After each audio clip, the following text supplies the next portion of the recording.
Hello friends, मेरा नाम अजय सिसोदिया है और आप देख रहे हैं लैरावेल 10। तो लास्ट वीडियो में आपने देखा था हमने कंपोनेंट कैसे क्रिएट करेंगे, ये सब हम देख चुके थे। तो अब इससे आगे बढ़ेंगे तो आज हम देखने वाले स्लॉट क्या होता है और नेम स्लॉट क्या होता है। हम स्लॉट को हम क्यों यूज करेंगे वो हमें देखना है।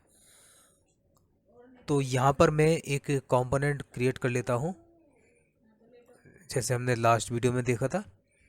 तो कंपोनेंट हम क्रिएट करेंगे सबसे पहले। तो मैंने आपको बताया था कि यहाँ पर कंपोनेंट का नाम आएगा, उसके बाद व्यू। तो अभी हम क्लास कंपोनेंट का यूज नहीं कर रहे हैं। तो देखिए यहाँ पर हमारे पास क्रिएट हो गया कंपोनेंट्स नाम का एक फोल्डर और alert dot blade dot P H P नाम का एक हमारे व्यू मिल जाएगा। और यहाँ हम इसको कहते हैं एनोनिमस कंपोनेंट। और यहाँ पर हम कुछ लिख देते हैं जो ब्राउज़र पर हम शो कराना चाहते हैं, दिखाना चाहते हैं। यानी कि जो भी कंटेंट आप लिखेंगे ब्राउज़र पर वो शो होगा जब आप इस कंपोनेंट को रेंडर करेंगे। तो कंपोनेंट का फ़ायदा क्या होता है कि हम अपना जो HTML है और वो हम सेपरेटली रख सकते हैं।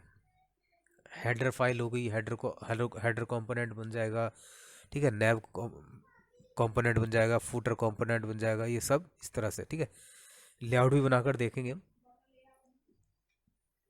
तो मैं यहाँ पर कंपोनेंट के अंदर एक हेडिंग दे देता हूँ, एक डिव के अंदर मैं चलाता हूँ। तो देख रहे हैं कुछ मुझे कुछ भी शो नहीं कर रहा है वो।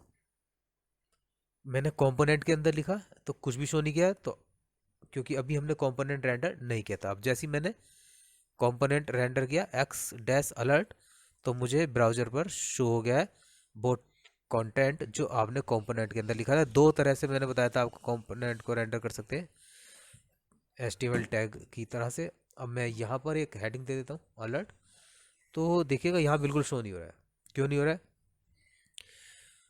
देखिए यहाँ पर मैं एक पैराग्राफ डाल देता हूँ और देखते हैं ये भी हमारा शो होगा या नहीं होगा। तो मैं पैराग्राफ ले लेता हूँ, this is first anonymous component. और ये यहाँ पर मैंने रिफ्रेश किया तो अभी भी मुझे टेक्स्ट शो नहीं हो रहा, यानी कि मैं इंडेक्स फाइल यूज कर रहा हूँ जहाँ पर मैंने कंपोनेंट रेंडर किया। तो वहाँ का मुझे कोई भी टेक्स्ट शो नहीं हो रहा। क्यों नहीं हो रहा है? बस यहीं शुरू होता है दोस्तों स्लॉट। मैं इसको रिफ्रेश किया, मैंने ये कंपोनेंट के अंदर जो कंटेंट है मैंने इसको डिलीट कर दिया थोड़ा। और मैंने इस ड्रिप का मैंने स्टाइल दे देता हूँ, कलर वगैरह दे देता हूँ, कलर रेड, बैकग्राउंड जो भी आप देना चाहे इस तरह से। एक डिव ले लिया मैंने और मैं चाहता हूँ कि जो मैं बाहर फाइल में लिख रहा हूँ वो आए, लेकिन यहाँ कुछ भी नहीं आ रहा है। तो ऐसा क्या इसमें हो रहा है? इंडेक्स फाइल में देखिए मैंने कंपोनेंट भी रेंडर कर दिया, उसके बीच में टेक्स्ट भी लिख दिया, पर वो कुछ भी शो नहीं हो रहा है। वो इसलिए नहीं हो रहा क्योंकि हमें यहाँ पर देना पड़ेगा डॉलर स्लॉट, ठीक है। डॉलर स्लॉट इस तरह से देना पड़ेगा। अब मैं इसको रिफ्रेश करूंगा तो ये सब सारा का सारा वहाँ पर ब्राउजर पर आप देख पाएंगे। इसको देखिए पूरा रेंडर हो गया। तो आई थिंक आपको स्लॉट थोड़ा समझ में आ रहा होगा। स्लॉट की हेल्प से हम जब हम किसी भी फाइल में हम इसे रेंडर करेंगे कंपोनेंट को और वहाँ पर जो हम टेक्स्ट पास कराएंगे तो हम एक स्लॉट, डॉलर स्लॉट की हेल्प से हम इसको ब्राउज़र पर डिस्प्ले करा सकते हैं। और जहाँ भी डिस्प्ले करना चाहे आपको लिखना होगा डबल कर्ली ब्रैकेट्स लिखेंगे और उसके बीच में डॉलर स्लॉट। मैं यहाँ पर कुछ और भी यहाँ पर दिखाऊंगा। यहाँ पर हम कुछ और भी करेंगे। मान लीजिए मैं यहाँ पर इस जो मैंने अलर्ट लिया है मैं यहाँ पर इसको हटा देता हूँ और आता हूँ मैं इंडेक्स अभी कंपोनेंट में यहाँ लिख देता हूँ डॉलर हेडिंग। मैं यहाँ पर अब यूज करके बताऊंगा आपको नेम स्लॉट का, ठीक है। तो अब यहाँ रिफ्रेश किया तो यहाँ पर एक कुछ एरर यहाँ पर शो हो गया। वो क्यों हो रहा है? परमिशन की प्रॉब्लम मुझे दिखा रहा है। तो इतनी बड़ी परेशानी नहीं है इसमें, मैं अभी बताता हूँ परमिशन की प्रॉब्लम क्यों शो कर रहा है वो, ठीक है। अभी भी चल जाएगा लेकिन वो दिखाएगा इसको, कोई बात नहीं। कोड में हमारे कोई भी प्रॉब्लम नहीं है। चलिए यहाँ पर मैंने ले लिया एक्स डैश स्लॉट और यहाँ पर मैंने एक नेम दे दिया हेडिंग 1। और इस हेडिंग 1 को मैं कहाँ लिखूंगा? यहाँ पर कंपोनेंट्स के अंदर। तो उसका जो टेक्स्ट होगा वो पास हो जाएगा कंपोनेंट के अंदर, और यहाँ पर मुझे डिस्प्ले हो जाना चाहिए। लेकिन एक एरर यहाँ पर मुझे परेशान करी है ब्राउज़र पर। मैं इसको चेंज कर लेता हूँ। वैसे इसका एरर हमारे इसमें नहीं है, ठीक है, ये परमिशन की प्रॉब्लम है, ना कि इसकी, ठीक है। हेडिंग में यहाँ पर कुछ भी लिख सकता हूँ। अब यहाँ पर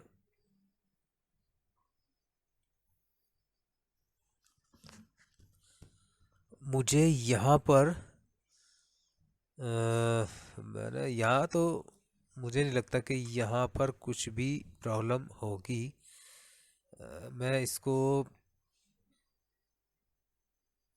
प्रॉब्लम तो परेशानी की मुझे लग रही है। ये रिफ्रेश कर लेता हूँ।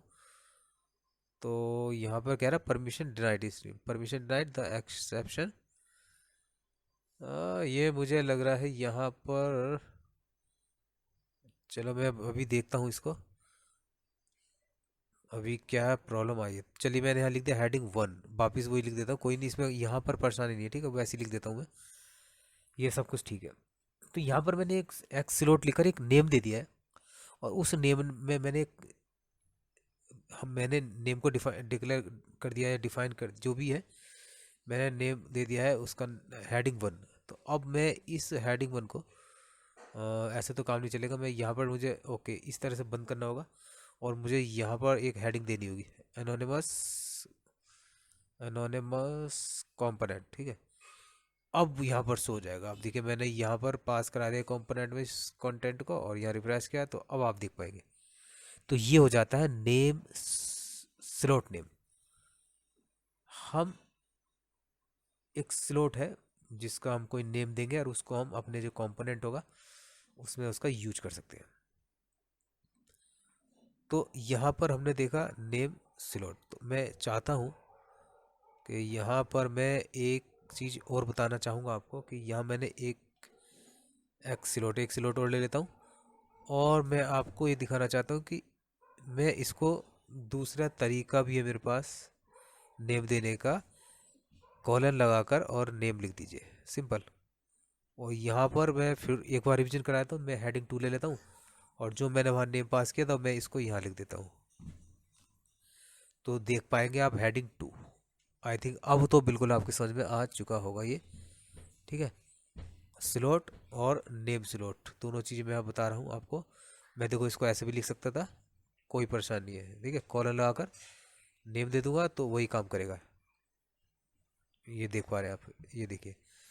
तो जब आप दोस्तों लैरावेल में जेट स्ट्रीम का यूज करेंगे, जैसे आपने स्टैक देखे होंगे, jet jet stream, live wire, इस तरह का यूज करेंगे, वहाँ पर आपको काफ़ी हेल्प मिलेगी कंपोनेंट्स के साथ काम करने के। वहाँ पर पहले से कंपोनेंट्स मिल जाते। मैंने यहाँ पर एक कंपोनेंट और रेंडर क्रिएट कर लिया है। हेडर ब्लेड डॉट PHP नाम की एक व्यू फाइल मुझे मिल गई है। तो मैं अब आपको दिखाता हूँ कि यहाँ से मैं इसको हेडर में कॉपी पेस्ट कर लेता हूँ, ठीक है। इससे थोड़ा सा और समझ में आ जाएगा आपके। और यहाँ पर मैं हेडर जो कंपोनेंट है उसको यहाँ डिफाइन करा लेता हूँ, मतलब रेंडर करा लेता हूँ। तो एक्स डैश हेडर, और यहाँ मैंने रिफ्रेश किया तो यहाँ पर अभी कुछ आएगा ही नहीं।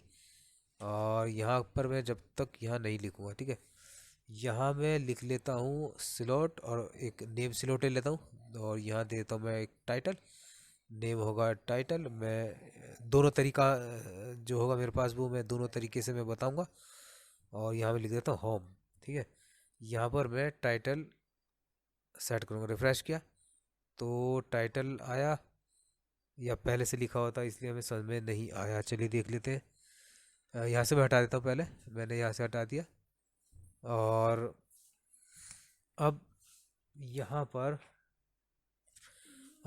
होम मैंने यहाँ से, देखिए यहाँ मैं यहाँ लिख देता हूँ डॉलर टाइटल, ठीक है, डबल कर ली, प्रेस रिफ्रेश किया तो यहाँ भी कुछ नहीं हुआ। मुझे चेंज करना पड़ेगा, यहाँ पर होम की जगह मैं शॉपिंग कर लेता हूँ, क्योंकि वहाँ पर होम पहले से लिखा था, समझ में नहीं आया मेरे।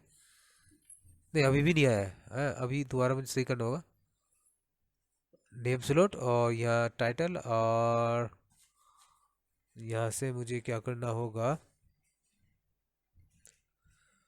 दोस्तों वीडियो अच्छा लगे तो लाइक, सब्सक्राइब और शेयर ज़रूर करें।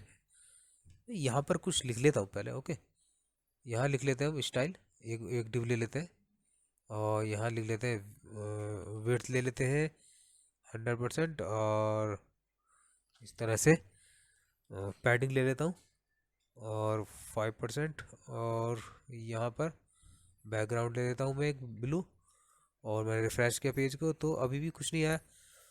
फिर से मैं आपको बताता हूँ क्यों नहीं आया, क्योंकि यहाँ पर हमने स्लॉट का यूज नहीं किया है। ठीक है, अब मैं यहाँ डॉलर स्लॉट लिखूंगा तो जो कंटेंट आप व्यू फाइल से आप वहाँ लिख रहे हैं वो यहाँ पर डिस्प्ले हो जाएगा ब्राउज़र पर। मैं यहाँ से क्या करता हूँ, इसको एक लिखता हूँ मैं हेडिंग, और फिर से मैं रिवीजन करा रहा हूँ आपका। यहाँ मैंने मान ली शॉपिंग लिखा, तो देखिए मैंने डिव के अंदर लिखा तो वहाँ पर मुझे हेडर में शो हो रहा है शॉपिंग। तो मैं इसका थोड़ा चेंज करके दिखाता हूँ आपको, थोड़ा सा चेंज करके। यहाँ मैंने एक और ले लिया स्लॉट, इसका नेम मैं ले लेता हूँ शॉप, और फिर मैं इस शॉप का यूज करूँगा। यहाँ लिख लेता हूँ शॉपिंग कार्ट, कुछ इस तरह शॉपिंग साइट, और इसको मैं हटा देता हूँ यहाँ से, और आई थिंक आपको समझ में आ रहा होगा। और मैं जाता हूँ हेडर कंपोनेंट के अंदर, यहाँ लिख देता हूँ, यहाँ मुझे लिखना होगा डॉलर शॉप, जो मैंने यहाँ पर एक हेडिंग एक स्लॉट लिया है। तो जिस स्लॉट का भी आपको यूज करना है कंटेंट, उसका आप नेम लिखेंगे। यहाँ पर शॉपिंग साइट, लेकिन ये हो गया बाहर। ठीक है, मैं चाहता हूँ कि ये अंदर आए, तो मैं यहाँ से हटा लेता हूँ इसको, और इसको मैं लिख लेता हूँ अपने कंपोनेंट के अंदर, हेडर कंपोनेंट के अंदर लिखा मैंने, और इसको मैं कॉपी पेस्ट कर लेता हूँ इस डिव के अंदर, और यहाँ पर अब आएगा ये इस डिव के अंदर। ओके, तो इस तरह से हम कंपोनेंट का यूज कर सकते हैं, और जो अपने HTML फाइल जो आप बनाएंगे, पेज बनाएंगे, उस कोड को आप नीट एंड क्लीन रख सकते हैं, मतलब कि सेपरेट कर सकते हैं। जैसे आप व्यू और व्यू फाइल बनाते थे अलग अलग, हेडर की अलग बनाते थे, इसी तरह कंपोनेंट का यूज करके हम